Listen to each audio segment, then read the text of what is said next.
Hello, this is Blue Star, Defender of Equestria, and this is my Afterthoughts review for Spring Breakdown. And, oh my gosh, we're all gonna die! But fortunately, we're all wearing life jackets, so everything will be fine, yes! I'm really glad that I'm wearing my life jacket because we could actually go down with the ship. No! This episode almost ended in total disaster, but fortunately the magic of friendship saved us once again. Sort of. Yes, I'm gonna do this in the old-fashioned way because I really miss using my OC. And I've also kind of remembered why I used to do videos this way because it's a little less of a production. And I definitely feel better in this form because I get to wear a life jacket because I definitely need one in this episode. Oh my gosh, I think this is the most mortal peril I think our characters have ever been in because they were literally sitting on the deck of a sinking ship with no way out. Oh no! Unfortunately, it's a kid's show. We invented a way out, so... I really do think that this was meant to be almost like the My Little Pony version of Titanic, with Ragamuffin kind of being Jack and Rarity kind of being Rose. It was kind of interesting, but it was kind of weird. I kind of like the spirit of Ragamuffin, but I don't really like him himself because his voice is just... nah. And I don't know, he just seems odd. I don't know, but still, at least he's a good guy and a good dancer too, so yo-ho! Yeah, I still find this episode rather confusing, and there's definitely so many things, and if you really want to look at this episode, that you could just rip this episode apart. Some quick things that were kind of annoying to me about this. Why is everybody still in their swimsuit? It's like they've been on this ship for like a day and a half or something like that. I would go back to my room and change. And it's also kind of redundant for the little kid to be wearing floaties while wearing a life jacket. Not to mention, life jacket definitely beats floaties. And the boat was also hit on its front, and yet it's sinking by the rear. How does that make any sense? It's like, I can't believe that there's no, like, emergency backup radio. Like, there's not at least one radio on this ship that doesn't require the main power to run, because the long story short is, the scenario of engine out, power out is totally possible in the real world. Not only is it possible, it actually happens. In some ways it makes a lot of sense. Oh, something goes wrong with the engine, we're dead in the water, the power goes out. So you're usually prepared for the situation of, oh, the main radio doesn't have any power, here's a backup one that'll at least let us call the Coast Guard and they'll come get us. Well, all those things lead to, well, if they did that, there'd be no story. They just sit there, wait for the Coast Guard to come, and they'd rescue him, and there'd be no story here. At the same time, I'm kind of a little annoyed that the crew basically had no role in this episode, which is kind of disappointing. It's like, yeah, they're not paying attention. Not only are we gonna let a passenger try to fix our boat, but we're gonna let some teenage girl fix our boat. Oh, we're not gonna pay attention to the fact that, oh, some of the passengers were taking the lifeboat and going out to sea by themselves, and oh, who put the maid 7 in charge?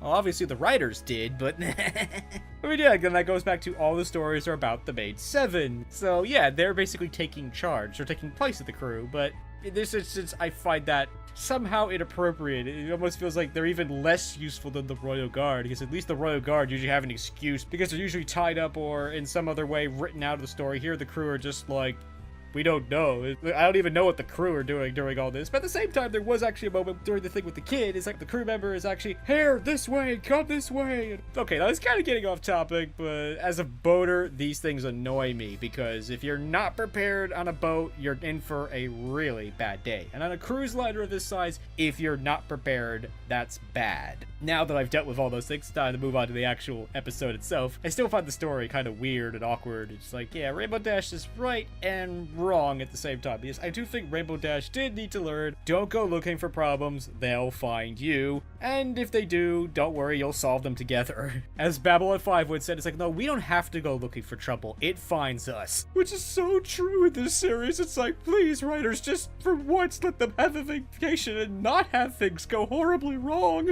The good news is it wasn't their fault, as I kind of thought it kind of was at the beginning. It's like, oh, they unleashed the rainbow power, lasers, pony up thing, and they break every piece of electrical and mechanical equipment on board. Bummer.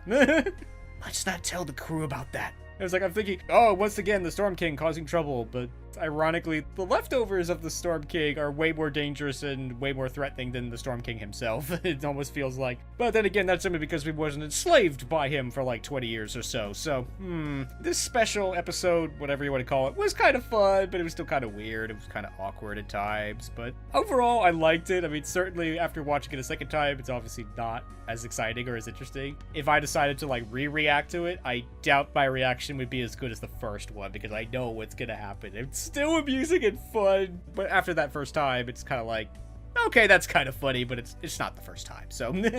But there were a lot of funny moments, like when Sunset Shimmer pushes Rainbow Dash under the sand. Did you just kill Rainbow Dash? How could you? Sunset Shimmer has gone berserk and has decided to kill us all. No!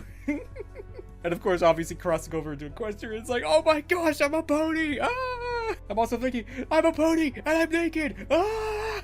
Sunset Shimmer's used to this, but I don't think they are, so...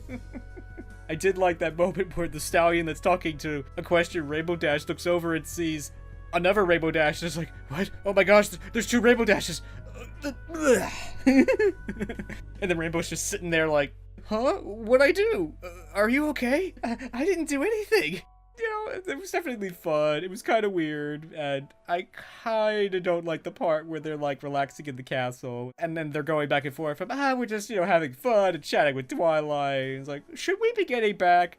I'm sure everything's fine, don't worry. We're running out of time, and we're all gonna die! No! It's not quite as much fun when our poor characters are in mortal peril. That worked okay in Bottled Up, when it was just, okay, it's kind of bad, but I'm pretty sure that, you know, Trixie's not in any real danger here. Obviously, the main 7 and all the passengers are obviously going to get out of this okay. This is definitely not going to be Titanic, where a good portion of the people die. Obviously, this is a kid's show, no one's going to die. But it's still kind of unsettling to go back from, oh, our friends are just chilling out, eating fondue, while our other friends are facing mortal peril. It was still kind of fun and everything worked out and everything. It was kind of weird, even though they lost the boat. The curse of the main 7 has struck again. They've claimed another ship. No! Definitely, I'm not letting the main 7 end anywhere near my kayaks or my boats because I want them to stay afloat and not be broken into a million pieces or sent to the bottom of the ocean.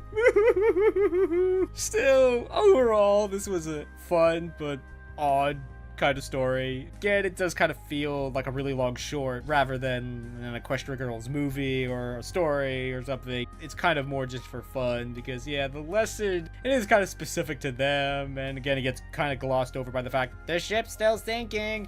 Uh-oh. Once again, we're talking things over and working things out and hugging while our friends are in mortal peril. We should go save them. But fortunately, everyone was wearing their life jackets and everything was great. I think this is the first time I've ever seen anybody power up while wearing a life jacket, and I think that's awesome, so yes. I kind of like the sort of the sub-point that, you know, humility can sometimes be a double-edged sword. It's like, yes, it's always better to be humble. It's like, oh, we're not really superheroes. We're just doing what anybody would have done. It's like, you know, just doing my job, citizens. But at the same time, come on, you girls are totally superheroes. You've saved the world like multiple times. You've saved all these passengers from certain doom. It's like, you're awesome. They're totally superheroes. So, yo. So overall, this was weird and awkward, but it was still kind of fun, and I liked it. So, yo.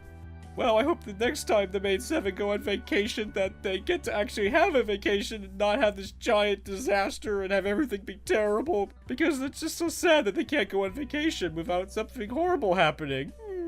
The good news is they always have themselves and the magic of friendship, so yo!